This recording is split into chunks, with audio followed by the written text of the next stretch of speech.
Hello, everyone, and welcome to today's LinkedIn Live. My name is Sarah Barnes-Humphrey. I'm the founder and host of Let's Talk Supply Chain, Blended Podcasts, and Pledge.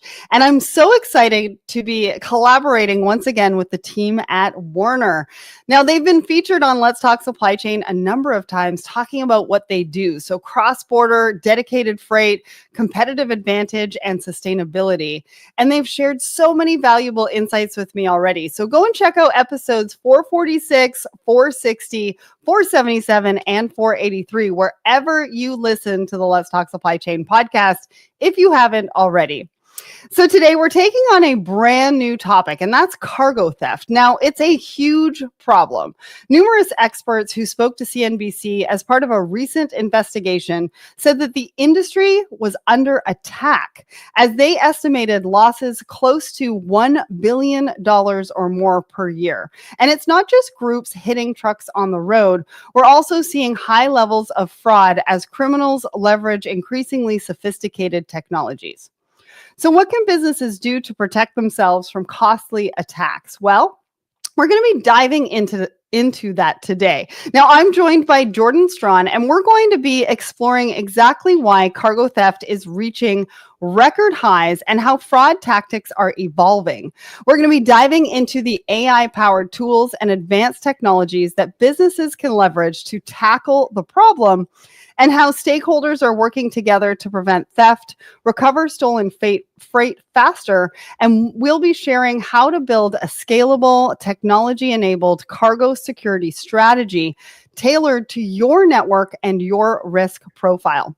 Now, remember, if you have any questions throughout the conversations, please add them to the comments, and we will get to those a little bit later. Plus, if you are loving the conversation, we want to see those fire emojis, so make sure to put those in the comment section as well. So welcome to the show, Jordan. Hey, Sarah, thanks for having me. Yeah, I'm so excited to have you here. Now, before we get started, why don't you introduce yourself? And for anyone that might not know, give us a bit of an overview of Werner as well. Sure. I'm Jordan Strawn and Senior Vice President of Logistics, really overseeing our truckload brokerage and our PowerLink divisions. A little about Werner. I think you hit the nail on the head earlier when you spoke to our cross-border division. We're a large logistics company. And we're here in North America. So you mentioned the cross-border, Mexico, US, Canada. We have a strong dedicated fleet, one-way network, as well as logistics arm, which is where I reside and have responsibility over the brokerage and our PowerLink division. We also have intermodal, final mile. We've got over 9,000 pieces of equipment on the power side, over 30,000 trailers. So a pretty large network, a little unique in the space in that we have a decent sized brokerage as well as a pretty good sized trucking organization, all coupled together as mentioned earlier with the cross-border components. Awesome. And I think you love football. I do. Yeah, football kicks off this week. It's week 1 for college football. There's a little uniqueness about that. So Tulane, University of South Florida, and Florida Atlantic, who you see the helmets behind me. All 3 of those schools we support on the dedicated side, actually. Awesome. Moving their equipment to away games for USF, who plays off campus, to their home games as well. Go Bulls! We got a game tonight, so. That is awesome. I love that. I'm sorry. I had to ask about it because I know I'm not the only one sitting here wondering about all of the football and whether you like it or not. I mean, it's kind of obvious. And for anybody watching, we want to know where you're watching from. So make sure to put that in the comments, and we'll make sure to put that up on the screen.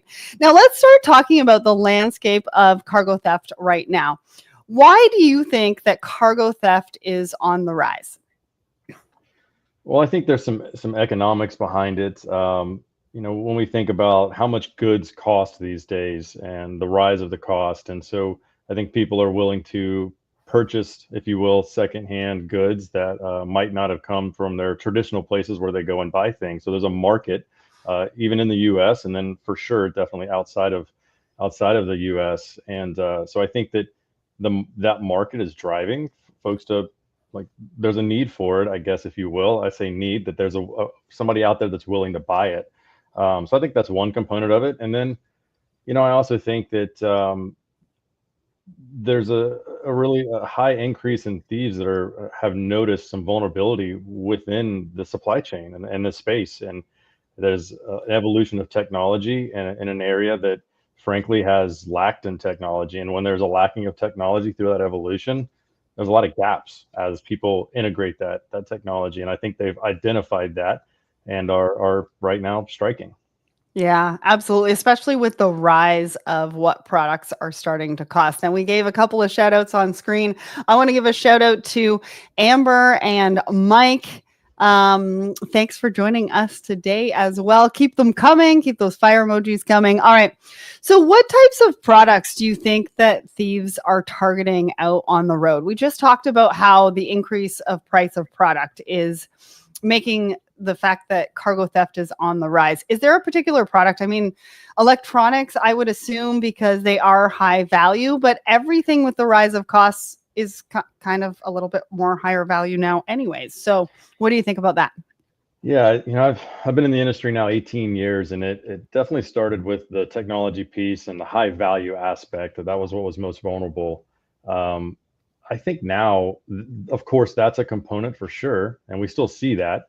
But there's also what can they move quickly. So when these thieves take possession of it, what can I move at a fast pace Mhm. and turn it into cash as quick as possible, whether they do it stateside or they do it internationally. And so, there's it's odd. It's clothing. Really? It's energy drinks for sure. It's things. It's shoes. It's sneakers. It's things that they can get rid of quickly, and people are willing to buy. And like I said, there's a secondhand market almost everywhere now for them to go purchase those goods that way.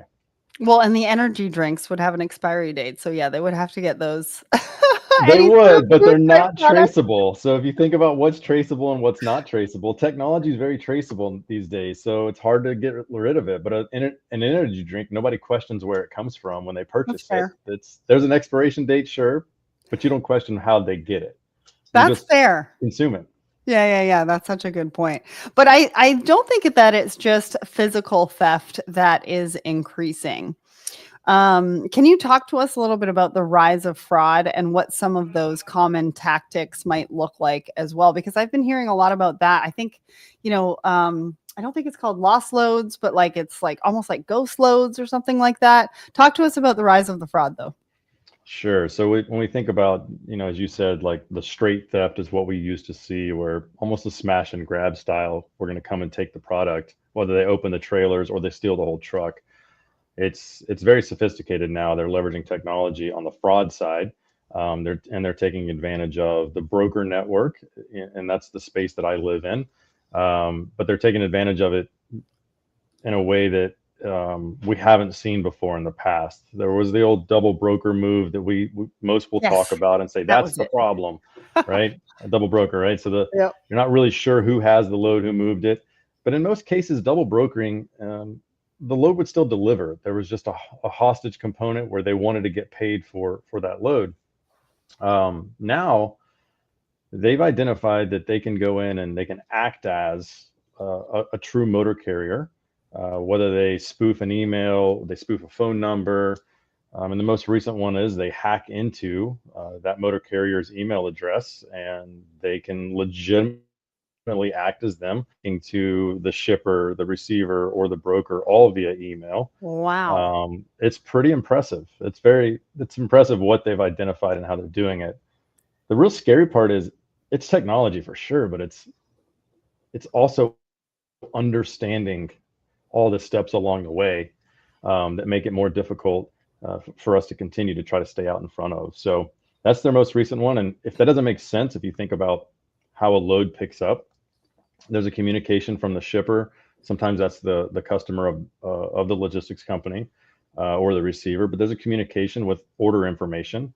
Um, as a logistics company, you arrange that with a third party motor carrier, and you've established a way of vetting that carrier to know that this is who I should be working with. They're reliable. Their safety scores are good. All the things that we've used in the past to ensure that this is a good carrier. Um, so you wouldn't engage with a bad carrier. Right. Unfortunately, though, when they get in and they've hacked into that carrier's, whether it's a system, their TMS, or their email, now it's really difficult to identify that you're not speaking to the actual carrier. So they take that load information and then go into the shipper with that information, act as that carrier, take the load, and then it's gone. And that's where the ghost, if you will, that load's gone, and now they're taking it somewhere else. Well, and that takes cybersecurity to a whole another level, right? Because we are training our teams on how to look out for an email that might have a fraudulent link. But how do you teach your teams to look out for that happening? Because your teams might actually not know that is actually happening until it's too late. Sure. So the it just continues to get better. And a few years ago, when they realized that they could act as a motor carrier, they would change an email address, and they would change an L in the email address of the carrier to just the number 1, and it would look like the correct email address. So our team members would communicate them and not know any differently. So we stepped up our game, and we implemented a process that sits inside of a tech tool that sits inside of our email system, and recognizes that email address is not associated with that MC that's registered on the FMCSA or registered with the FMCSA. Right. And so that was our first line of defense, and that worked really well until they were hacking into the legitimate emails. Right. And so now it's the next iteration of how do we protect that pickup data and pickup information. So it just continues to evolve. Absolutely. And we had our first fire emoji. We've got David, who's loving the conversation, and Mitch gave us one as well. And I want to give a shout out over to Amrit on my personal LinkedIn, who's tuning in from Toronto as well. So let's talk about what the losses actually currently look like for businesses. Can you paint us a picture, or is there even an average value per theft, or maybe an average of how many thefts a business might experience? Because again, when we talk about cybersecurity, it's not a matter of if, it's kind of a matter of when now. Right. And it feels like it's the same thing for this as well. So what is this all adding up to for, businesses and your customers? Sure. I think you mentioned the term $1 billion on the annual, and yep. I think that's pretty accurate. Another vendor of ours just spoke to us and was speaking around 500 million thus far this year, and wow. for who they engage with. And so, and that's just on the cargo side. So when we think about the value of the cargo, and it can get decently complex when we're talking claims dollars, claims value. Is it the value of it from a retail perspective? Is it the value of it from a wholesale perspective? So I think that $1 billion is easily reachable. We're probably well past that, just from a pure cargo value standpoint. But I think that there's something that's even more interesting, that when we start to talk about what's getting stolen, what's the intrinsic value? What's the value of the reputation of that brand that product has been stolen from? For some, that's the majority of the value. I won't speak too poorly of some customers or but when I think about some of the stuff my wife buys, I'm like, I don't know that that's actually worth what you're paying for it. It's probably just the brand on it, right? But in all seriousness, there's a huge value to that. Even to, like, if something gets stolen, where there's a value around the launch. So we think of some of these larger sneaker manufacturers, where they put so many marketing dollars towards this new sneaker that's going to hit the market. It's going to hit the market this date. If that doesn't happen, what's that value? So it's not just the cargo of the sneaker, it's also the marketing expenses and the brand reputation there too, if they can't do that launch because one of their retail vendors doesn't have the product. Yeah. So it's not just capital dollars that we're talking about. It's also risk dollars that we're talking about, because that's all reputational risk, marketing risk. Yeah, I think that kind of covers it. But yeah, like we're talking in dollars of $1 billion from a capital cost perspective, potentially. But then we also have to take a look at the other risk dollars that it impacts as well. That's right.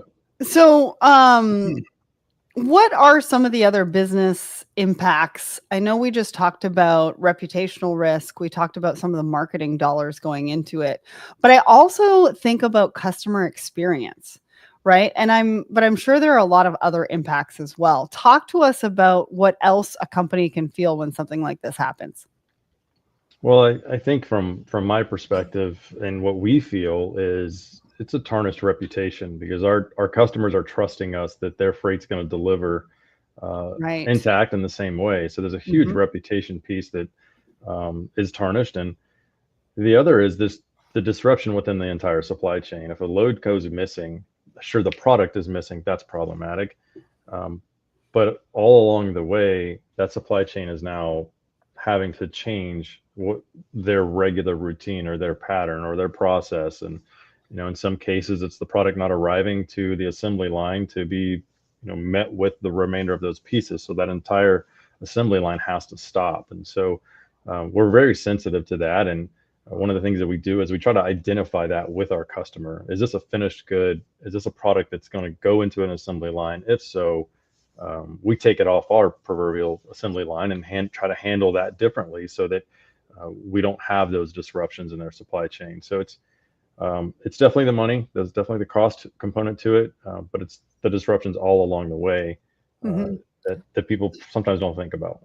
Well, and the time to replace that product, That's right. right? Some of Depending this on what stuff that is is. where it's coming from. That's absolutely right, and how it was manufactured or created. It definitely it's beyond just the value that we place on it from a monetary standpoint. Absolutely. Well, we've got some questions over on my personal LinkedIn. Kalinci and Cornelius, we will get to those questions a little bit later, and welcome to joining us in the audience. All right. So, to tackle this huge problem, businesses really need a sort of a melting pot of solutions because there's no one silver bullet for all of the different tactics and approaches at play here. So, talk to us about the types of AI powered tools that are available and how can they be used to prevent theft? And yes, we are talking about AI. Everybody's talking about AI.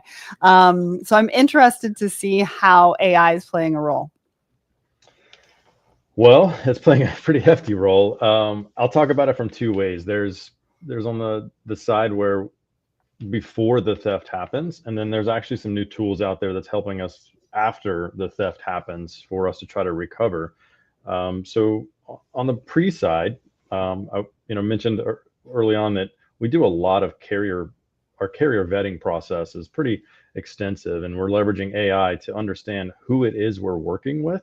So it's consuming data, but also then leveraging AI to tell us what's going on with that data. So it's in the past we would try to use a human. It's too much information that we're consuming now.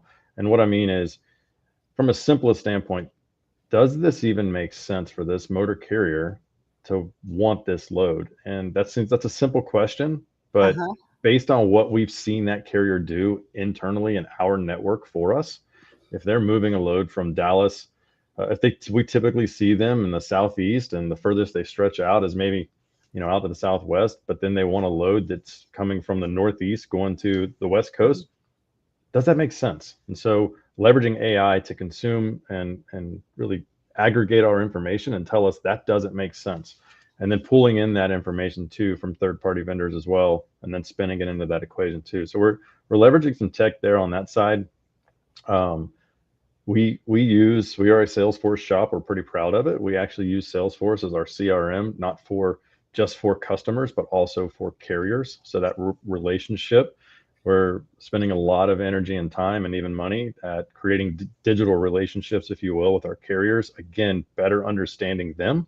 A lot of that is in the effort of driving efficiencies into their network, but for Right. sure along the way, also driving security into ours. Um, there's a really cool tech out there right now that helps us on the backside if equipment gets stolen, or if a load gets stolen that's on our third party carrier. And what they've done is they've leveraged computer imagery to, in my opinion, at this point, the maximum. They've placed computers all over, or not computers, cameras all over the major corridors throughout the United States, at locations where they think they're going to get the most information. Huh. And we're now able, through those cameras, they're taking snapshots of commercial vehicles, obviously not pedestrians or pedestrian vehicles, but commercial vehicles. with those snapshots, they're able to get MC numbers, DOT numbers, truck numbers, trailer numbers, tag numbers, a lot of information. And when one of these loads comes up missing, we're able to go to that database, put in the information that we know, whether we grabbed it from the shipper and gained it from their surveillance, their security, and we do this right away. And then we can start to track those pieces of equipment to try to find it. And it's been successful, extremely successful. We've actually been able to locate and send authorities to go and stop these trucks while they're in motion, because we followed them where they're going. And it's a win for the good guys, if you will, and it feels really good when we're able to do that. But it just speaks volumes to how we're trying to stay ahead of, and I say we, the industry, not just Werner, but the whole industry is trying to stay ahead of these thieves and try to catch them in the act so that we can put them where they belong. Yeah, that's fascinating. And your first point about does this load make sense? I was actually talking to somebody, I can't remember who it was, just over the last couple of days about that specific thing, right? No longer do we always have to say yes to say yes. We can now decide as a customer or a driver or a carrier as to whether it makes sense for us. And I think that's just going to make it more of a collaborative community and a collaborative industry. And also help us, reduce emissions and all that kind of stuff. I know we talked about sustainability, and that's something that's important to Werner. So yeah, I think that's super interesting. So you talked a little bit about how AI powered tools are working. You talked about some of those cameras. Does technology play any more of a role in tracking, validation, alerts, and other critical areas other than those cameras? Is there anything else around technology that we wanted to mention here? For sure. I want to make this comment too. I just thought about it as you said that a lot of our technology we started using for something else and then realized this technology actually could help us here. And I'm sure there's a part of this show for recommendations, but I would highly recommend that as I'm talking through this, that if you have a tech stack, the first thing to do is jump back into that tech stack and just, is there anything that today we have that we could be using to safeguard us against theft? So great point. But to really answer your question, absolutely. We've in my opinion, I think adopted the best in class for tracking. And I'll mention a few names here. I think most people have heard of MacroPoint. They've heard of Trucker Tools. And we leverage Highway to help us with other things too. But ELD integration is a big one. And what I like about what's happening is that carriers are now more willing to do some of this stuff with us, because as I mentioned earlier, it's not us, it's all of us working together. In the past, that some of those things we wouldn't have been able to get a carrier willing to share their information with us. So really leveraging ELD integrations right into our TMS platform to help us track along the way, so that we know exactly where that truck's at, when they got there, all the data that we need to know that truck is moving along the route appropriately. But also using that as well to prevent and safeguard against giving information when we shouldn't. So if the truck is tracking and it's tracking on time in the right location, and that, again, going back to that makes sense, that's when we're going to relinquish pickup information. And we're going to do that again in a way that's safeguarded through multi-factor authenticating that they are who they are too. So, but leveraging that tracking technology, not just a matter of going back to, we used to look at it, are they going to be on time? Now it's, is that who I think I'm working with based on their geographical location, and are they the right truck to give that load to based on where they are in the current place? But also the right people delivering, the cargo as well, and where it's moving, and all sorts of things that we can do. And also, we talked a lot about your technology on an episode of the Let's Talk Supply Chain podcast with your CTO. It was fascinating. So if anybody wants to go and check that out, because there's so many different things that you're doing. Now, AI and advanced technology are really important, but do they need to work alongside people? I mean, I think we know the answer to that, but how should businesses be thinking about educating teams and empowering them with these types of technologies? Yeah, you said that we're going to talk AI today, kind of in that same light that most people think, oh, not AI again. And I think AI gets a pretty bad rap in most cases because folks associate it to replacing people's jobs, and that's really not the right way to look at it. I think we Mhm. need to look at it the same way we looked at the internet when it came across, years ago. For those that remember that. And that's just enhancing. How can we enhance what the people are doing today and help them all along the way? So really understanding your team's process and what they do, at the desk level, that's where it all starts. And then again, going back to the tech that you have, leveraging AI to help them call out and catch things that maybe they don't have time to get to, or they don't have the visibility to, but allowing that to enhance what they're doing, I think is the best way I can say it. And it still goes back to, though, your process. I mean, Mhm. like I said, the basic question, does this even make sense? And so when you build your AI into it, that needs to be the question all along the way, is helping it, using the AI to help you answer that question, Mhm. and solve that problem. I would think that a lot of folks when they think of adding AI to their tech stack, it's, wow, this is really cool, this is really shiny, and they lose focus on what the problem is they're actually trying to solve, and they quit listening to their people and their team and understanding their battles every single day. So if you're understanding what their problems are at the desk level and who are actually making it all work, and helping them solve their problem with AI, you're going to be successful. Yeah. Well, and I also think, what do we not like to do? I mean, I kind of like to think That's right about it too. that way.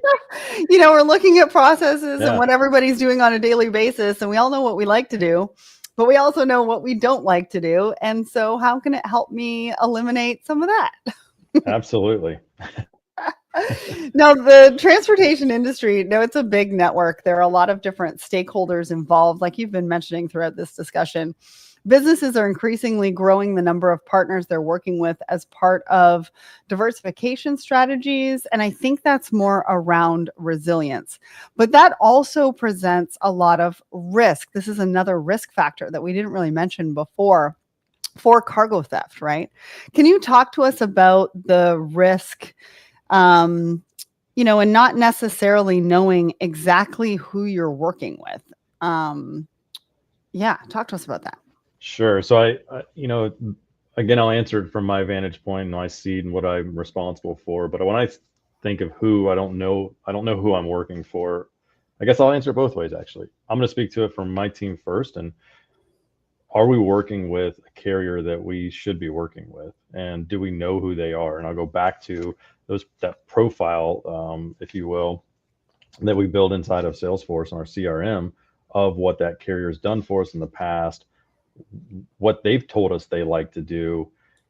That's one component, but you've also got to rely on all the data points that you're going to get from your vendors. And I mentioned Highway; they do a good job for us with us, and identifying that carrier. This is their history. This is what they've done. This is what they look like in the industry. In most cases, they are ELD integrated, so we can see what that carrier is doing for us, or doing out there, and understand it. And again, it's just about, making sure that we've got some decent visibility there. And we also do some non-technology things, like we had carrier connections last week, where we invite some of our largest carriers in, and I say largest, not maybe in size, but largest in terms of the relationship with us.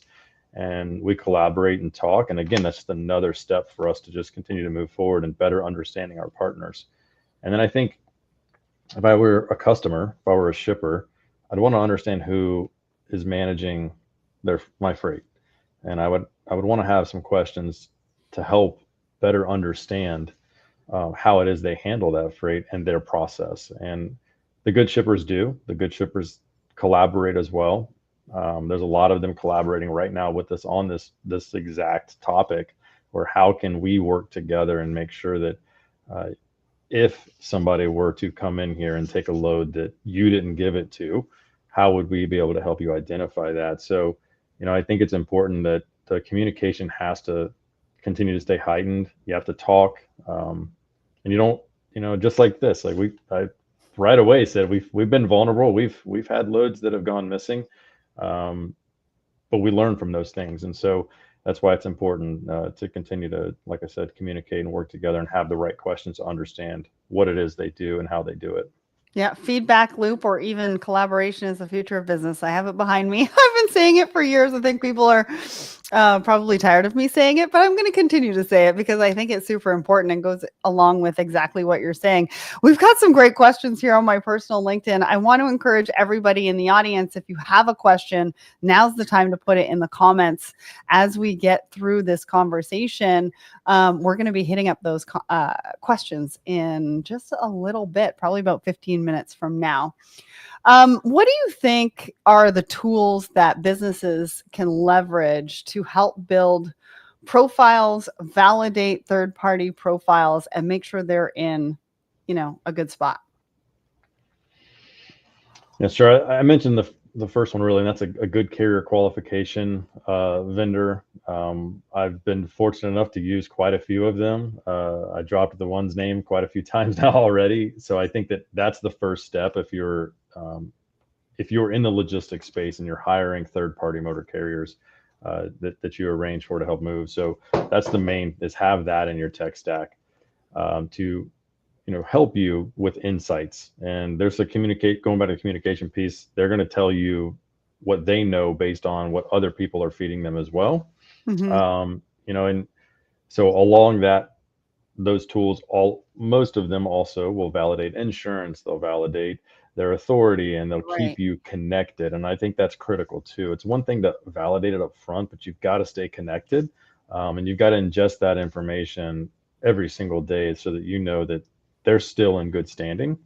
Mm-hmm. So that's one component to it. And then I do recommend whether you use some form of a CRM inside your TMS platform, is trying to build out those profiles of those carriers that you're using. And it goes beyond now how many trucks do they have. Of course, that's important, but where do they like to go? What do they like to do? What and encourage them to your team to have in-depth questions. So I think having a good TMS and CRM that's working together to help you take that information. And then, the last one I'd say that from a safeguarding is some way to make sure that when you're sending out that load information that you are safe, that who's getting it and who's getting it in their hands to be able to go in there and pick up at your shipper is the right person. And so having a validation tool for that, whether it's multi-factor, some form of multi-factor authentication process, I think is critical as well to make sure that the information gets to where it needs to go safely and secure. Yeah, and you sort of got me thinking about, what does their routine look like? Where are they stopping? Right? Because I think that's really important as well. Um, because there's secure yards and then there's not secure yards. And so what does that driver routine look like? Where are they stopping? What do they think about when they're stopping as well? Are they thinking about security? Are they thinking about where they're going to be? But also, you don't want to be caught off guard. And so I think what you mentioned around insurance. Do they have insurance? Right? I mean, hopefully they do, but Right. you also want to make sure that you're not working with somebody who doesn't have everything in place so that when it does happen, you're not caught off guard. Yeah, that's for sure. And what you just spoke to as well. I mean, straight theft is not gone. It still Right. happens every single day too. And so again, understanding those routes, when we think about it on our asset side, again, it goes back to, I mentioned, do we take this type of a load off of our traditional process and secure it differently because it's high risk, high value. Right. And so it's coaching and guiding and trying to help say, hey, this is where we need to go. This is the route we should be taking. Of course, always with safety in mind, safety on the forefront. That's more important than a load being stolen, in my opinion. And well, I think that's the truth. So, but it's also like you said, how do we pattern park? What types of seals are we using? There's a lot of different things, and there's tech out there for that too, as well. That's continuing to develop where it's not just about the old bolt on the back door. There's internal stuff that's uses Bluetooth technology when they get to where they're going to unlock the trailer. There's internal cameras inside the trailers or inside the container on intermodal containers. And so it's all of those things, you're right, that just along the way you keep stacking up just to piece together a nice, safe, secure supply chain. You said pattern park. I've never heard that before. So all of my time wasn't in the brokerage space. I was a terminal manager in the LTL world before. And so pattern parking is where you park the trailers in a position and with the conjunction of tractors to where they can't be moved.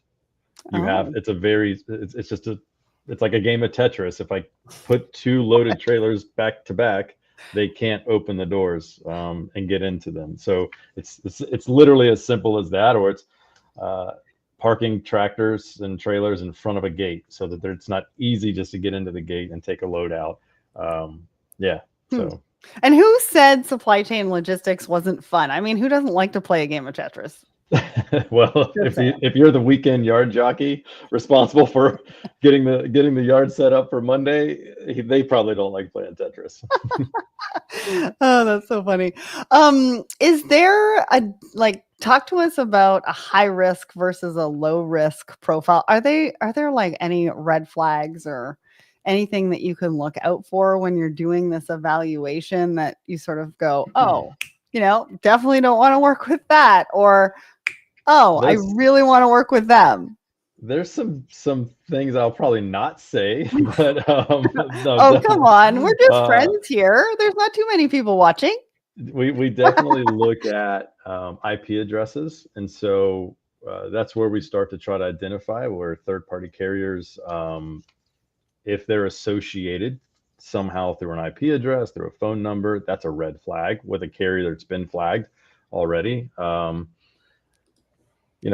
Where that IP address is coming from as well. We have to be very careful. If you look at all the different countries, like again, going back to why would this IP address be coming in from this foreign country, that it just doesn't, it doesn't make sense. So for sure, we look at those types of red flags. There's other red flags too, that going back to MCs being associated or trucking companies being associated, where there's a buy and sell that we see happen, and we don't know why that transaction took place. We look for that. We look for, and the reason we look for that is that was an old way of getting into that carrier's network, if you will, is just to go out and buy it, and there's a market for that, and you can buy that MC. And so they've since kind of moved on away from that. But sure, we look for that. We look for rapid growth too. Sometimes that doesn't make sense. If a carrier grows really, really fast, how did they grow so fast? Especially in this market that's been constrained. So there's a few indicators for sure that we look for that we, despite all the things that would say they're okay, we're going to raise a red flag and at least ask them some further questions. Yeah, I appreciate you for sharing that, because I think, evaluation is one thing, but making sure that we know what we're looking for when we're doing the evaluation, I think, is everything. So businesses are looking to simplify some of their complex tech stacks. And I've talked about this on the show a few times because people and organizations have sort of found themselves with these complex tech stacks.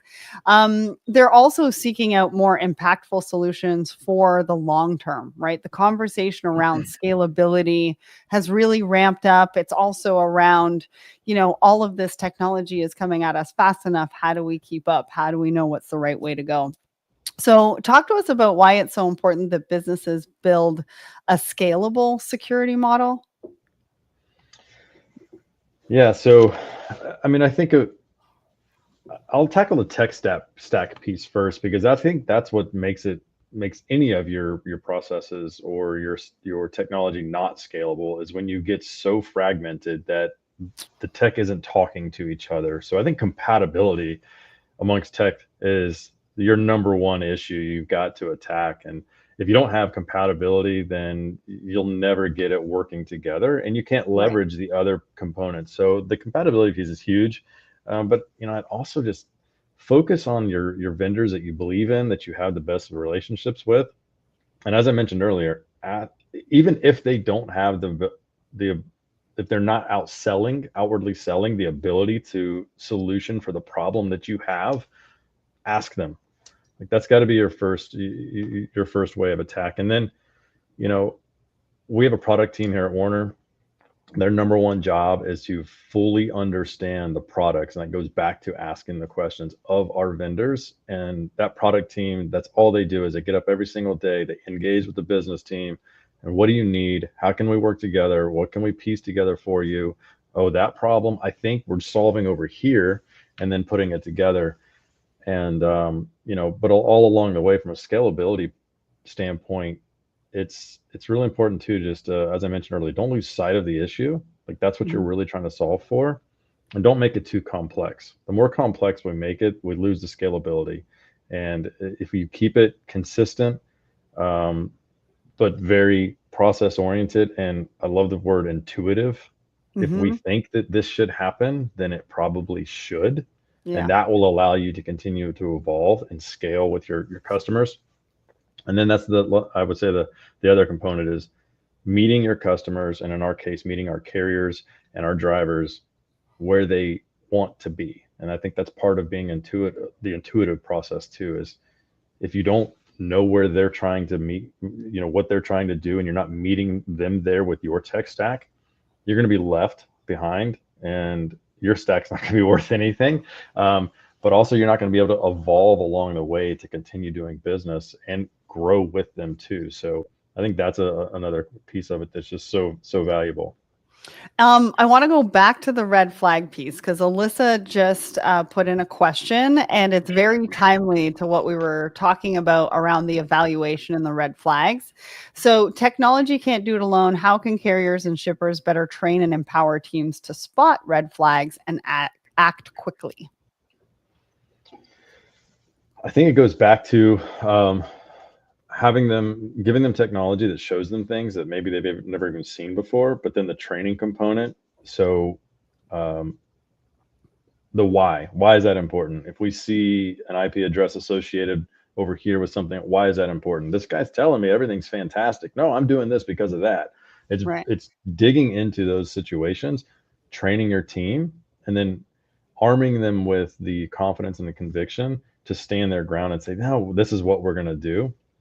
But I think having that information in one place for them to go find, if I'm thinking about speed and being able to react quickly, that's a key component. And then also allowing reporting to look at that and monitor it as well. So when we see those insights, when we see those issues pop up, bring it to the top, and then jump right out there again. You've got trained people because you did the training component. They understand why they're seeing that red flag, and now we engage and we react. And if you do that, you're going to put the customer's best interest first. And when we see problems, like a lot of folks would be scared to say, hey, Mr. or Mrs. Customer, or whatever we want to say, customer ABC, I don't, you know, maybe I'm a little embarrassed to tell you this, but here's what's going on. Here's what we're doing. Here's how we're handling it. And I think that's a piece of just going back to the training side, is don't be afraid to speak up, stand up when you see that stuff coming. Hope that Yeah. answered the question. Yeah, no, I think it was a great question and a good answer as well. And I think it comes down to trust, right? You really need to establish that trust, whether it's through technology or your customer experience and that kind of thing. And that's how trust is formed, Yep. is when you are providing that kind of vulnerability and that information to the customer to say, hey, we might not have got it right today, but we're working towards making it right tomorrow. And I think the follow up question to that, going back to what we were talking about around scalable security models, how can businesses then integrate these security solutions into everyday operations? So we've talked about how people can take a look at those red flags, but how do we integrate it then, like these security solutions? So it's kind of like not just a part of everyday operations, but kind of the everyday mindset. Well, I mean, that goes back to having a solid, um, robust TMS platform. If you're a logistics provider like us, so we have Mastery. We've partnered with them. they've done a great job thus far building out a product, I think, from a brokerage standpoint that helps us uh, foundationally to continue to grow. So that's bringing all that information into one place, I think would be the way I would answer that. Because it's one thing to say, hey, we're going to do this on this situation, we're going to do that on that situation and this, and then everybody's swivel chairing all over the office, and we don't have a place where we have, going to use your word, truth, a source of truth. I think that's the critical part, is it has to live somewhere, and it needs to be an ecosystem that works together, but there's got to be a solid source of truth for them to rely on, I think, is, the way I look at that. Yeah. Well, and also, how do we keep it top of mind? Like, how do we make it culturally something that everybody's thinking about on a day to day basis so nothing does fall through the cracks? Because technology is one thing, but you've also got the human component of the everyday operations and what they're doing and how they're thinking about it and who they're talking to and how they're getting emails and things like that as well. Now, I want to go back to my comment around collaboration, because I think some of this can really feel overwhelming for a lot of organizations, and they need to find ways to navigate through all of this. And I said it earlier, collaboration is the future of business. I think it's really critical in scenarios like this, whether it's internal or external. What level of collaboration do you see between like multiple agencies and businesses? How are we doing a good job at it? Can we do better? And how are we sort of thinking about sharing data and sharing visibility to enhance that collaboration? Because some people are still really hesitant about sharing data. I think the hesitancy is going away pretty Okay. quick here as this becomes as monumental, if you will, and as big of a problem out there in the industry. I think people are much more willing right now to talk. I'll go back to a few years ago when you had a theft happen. Most considered it a cargo claim, and it was very rarely even reported as theft. There was an embarrassing component to it. Nobody wanted to talk about it. We'll just eat the claim. We'll move on.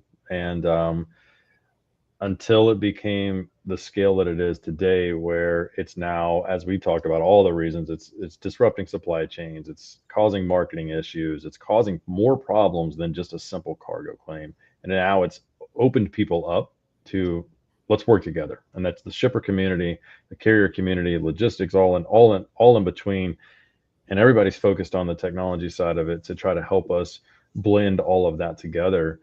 But I think that people have lost their desire to hold things close to their vest. We're all frustrated. And we're willing to share information more than we ever have, even if it's this type of conversation. Right. I don't want to safeguard some of the best practices I have in place, because if we all work together, we'll shut this problem down. If anybody can learn something from me, or from, if I can learn something from somebody else, and it prevents another theft, it makes it that much harder for the thieves to get a hold of the freight, then that's a win for the industry and a win for me long term, and our company long term. So I think that there's a willingness now that is allowing for that. And I think that a lot of the technology we're seeing now come out to help us is really doing that. I talked about the cameras in the past, like taking pictures of vehicles driving up and down the road. Most people would have had problems with. Right. And I think even us, well, yeah, why are you taking pictures of our trucks, or why are you taking pictures? But there's a realization that now that that's a component to safety, and it's also national security. I speak at a few different types of events and about this problem, and often there's me up there representing the surface transportation component of it, and then there's a federal agent, and then there's somebody representing national security. And you don't think about it, but if they can infiltrate that part of our network, that's a problem for our entire nation. Mm-hmm. And so that's why now there's a lot more heightened awareness around it. So it, more than ever, we've been able to partner with these agencies to help us. Warner being the size and scope, and nearly 70 years in business that we are, we've got a pretty good voice, and we're trying to speak for on the behalf of the industry when we talk openly with these agencies to help us. And there's been a lot of recent changes. You've probably seen them all over the news, just Right. as recently as this week of stuff that's happening. And and I think that that's a positive for us. But sadly, I don't think it would have gotten to that place had some of this not caught so much attention, because it's affecting so many businesses now, Yeah. just beyond the brokers or the trucking companies.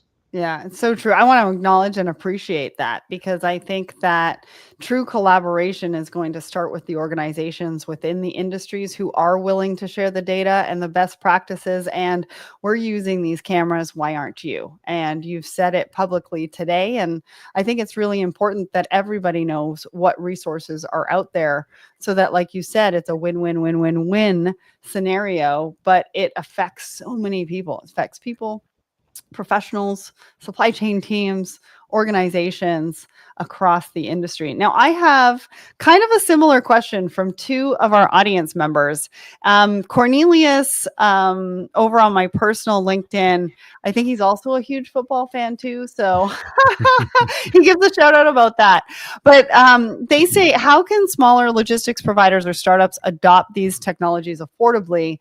But then also, Alyssa said, when you talk about a scalable cargo security model, what does that look like in practice for mid-sized shippers? So I'm asking those kind of together, which makes a bit of a long-winded question, but I think they go hand in hand.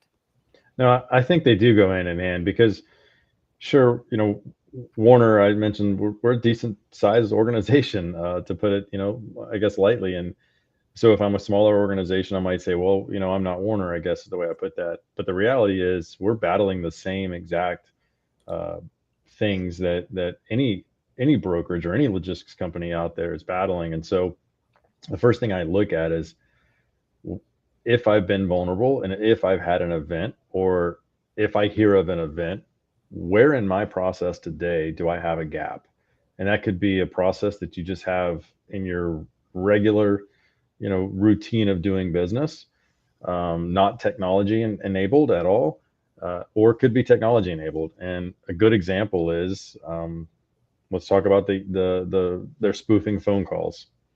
Oof. There's technology that will capture that.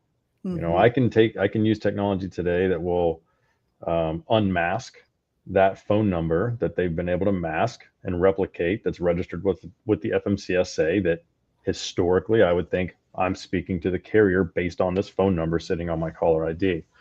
So there's unmasking technology that I can use, or I can kindly put that carrier on hold and then just pick up another phone and call them, call that same number back.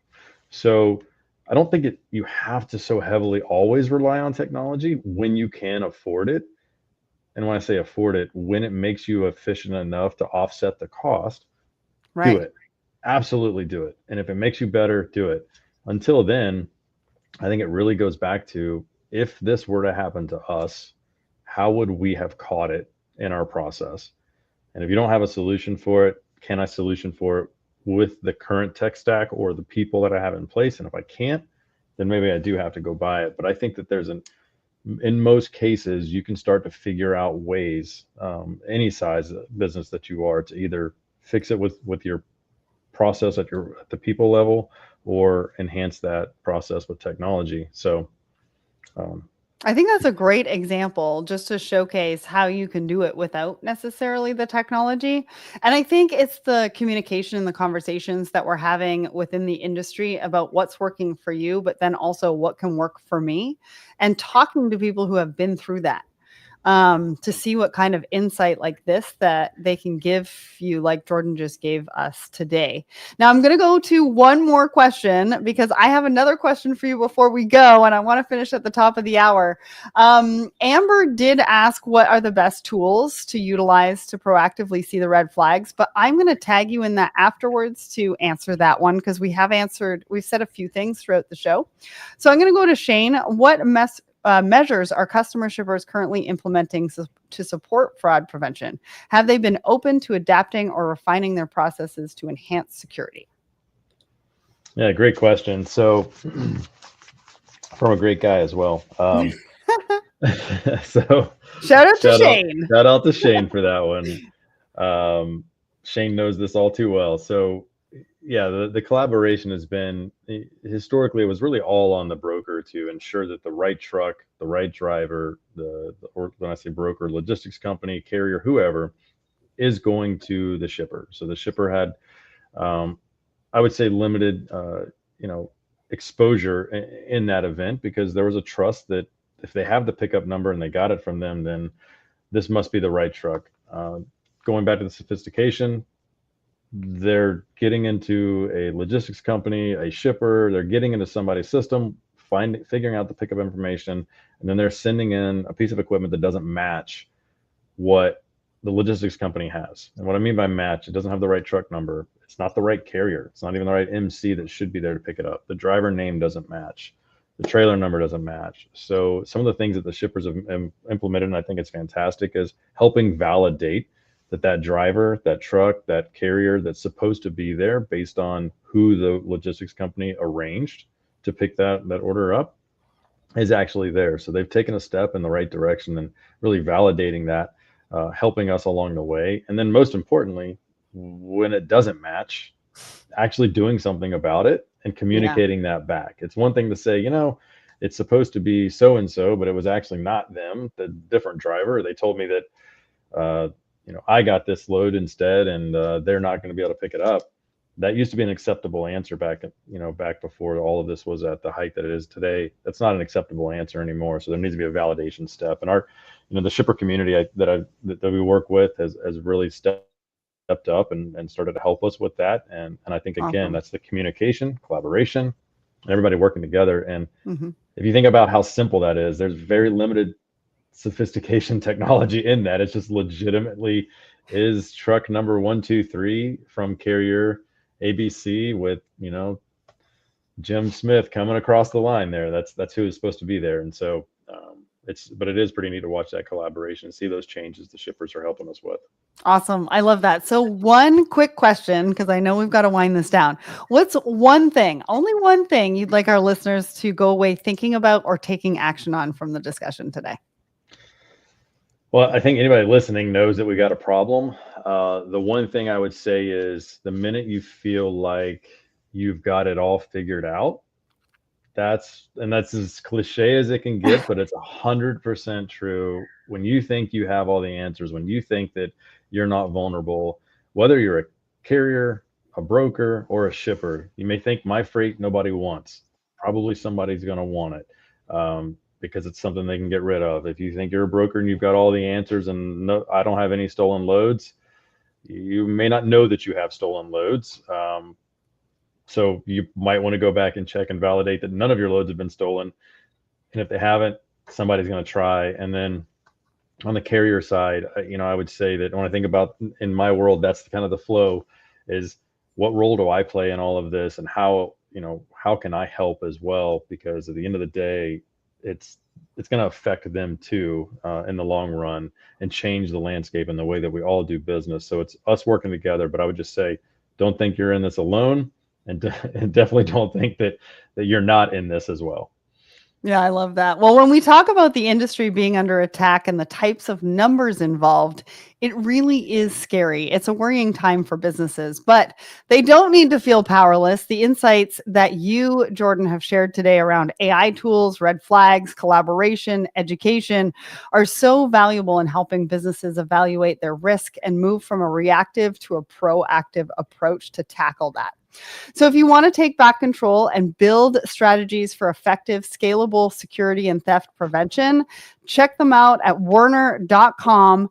A big thank you to Jordan for sharing all your insights today. And I want to give a shout out to all of you who were listening, watching, commenting, giving us some fire emojis today, because we have loved having you here. And if we didn't get to your question, we're going to be tagging the Werner team and you're going to be hearing from them soon. Jordan, thank you so much for joining me today.